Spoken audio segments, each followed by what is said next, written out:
தமிழ்நாட்டின் நாகர்கோவிலிலிருந்து மேற்கு வங்க மாநிலம் நியூ ஜல்பைகுரி வரையில் புதிய அம்ருத் பாரத் ரயில் இன்று துவக்கி வைக்கப்பட்டுள்ளது.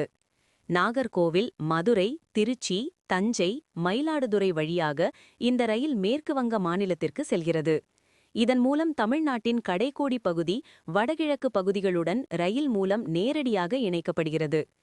14 முன்பதிவு இல்லாத ரயில் பெட்டிகளுடன் இயங்கும் இந்த ரயில் மூலம் ஏழை எளிய மக்கள் மிகவும் பயன்பெறுவர். இன்று நாகர்கோவிலிருந்து கிளம்பிய ரயில் பிற்பகலில் மயிலாடுதுறைக்கு வருகை புரிந்தது.